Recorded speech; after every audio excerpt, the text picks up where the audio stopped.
بسم اللہ الرحمن الرحیم۔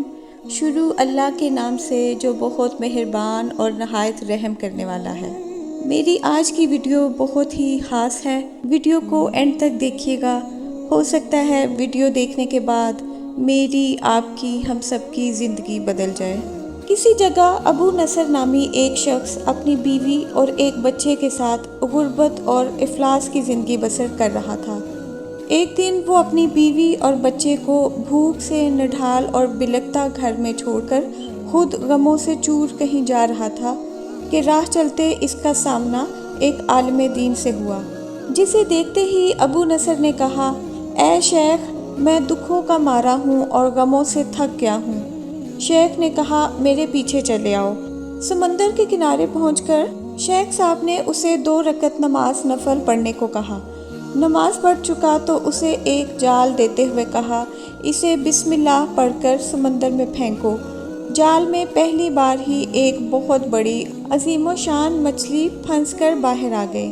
اس عالم دین نے ابو نصر سے کہا، اس مچھلی کو جا کر فروخت کرو اور حاصل ہونے والے پیسوں سے اپنے اہل خانہ کے لیے کچھ کھانے پینے کا سامان خرید لینا۔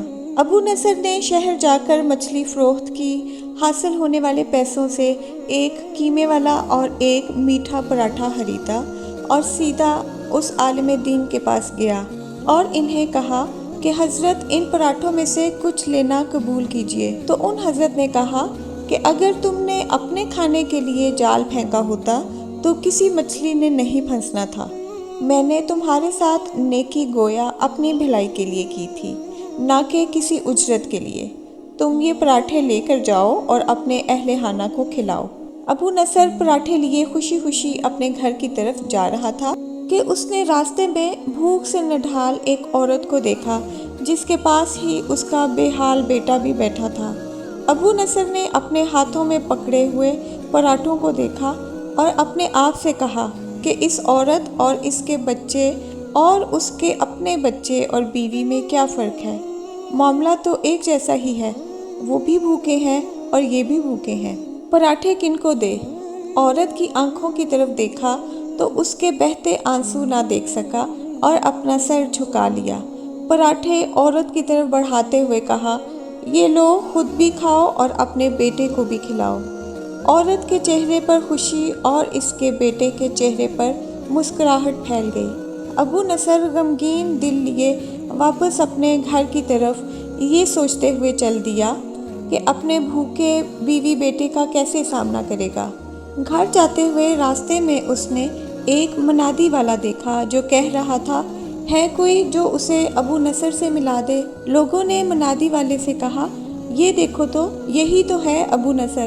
اس نے ابو نصر سے کہا، تیرے باپ نے میرے پاس آج سے 20 سال پہلے 30,000 درہم امانت رکھے تھے، مگر یہ نہیں بتایا تھا کہ ان پیسوں کا کرنا کیا ہے۔ جب سے تیرا والد فوت ہوا ہے میں ڈھونڈتا پھر رہا ہوں کہ کوئی میری ملاقات تجھ سے کرا دے۔ آج میں نے تمہیں پا ہی لیا ہے، تو یہ لو 30,000 درہم، یہ تیرے باپ کا مال ہے۔ ابو نصر کہتا ہے، میں بیٹھے بٹھائے امیر ہو گیا، میرے کئی گھر بنے اور میری تجارت پھیلتی چلی گئی۔ میں نے کبھی بھی اللہ کے نام پر دینے میں کنجوسی نہ کی، ایک ہی بار میں شکرانے کے طور پر 1000 درہم صدقہ دے دیا کرتا تھا۔ مجھے اپنے آپ پر رشک آتا تھا کہ کیسے فراخ دلی سے صدقہ خیرات کرنے والا بن گیا ہوں۔ ایک بار میں نے خواب دیکھا کہ حساب کتاب کا دن آن پہنچا ہے اور میدان میں ترازو نصب کر دیا گیا ہے۔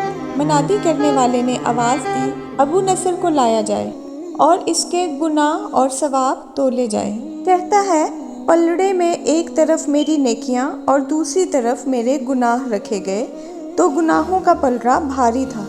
میں نے پوچھا، آخر کہاں ہیں میرے وہ صدقات جو میں اللہ کی راہ میں دیتا رہا تھا؟ تو تولنے والے نے میرے صدقات نیکیوں کے پلڑے میں رکھ دیے۔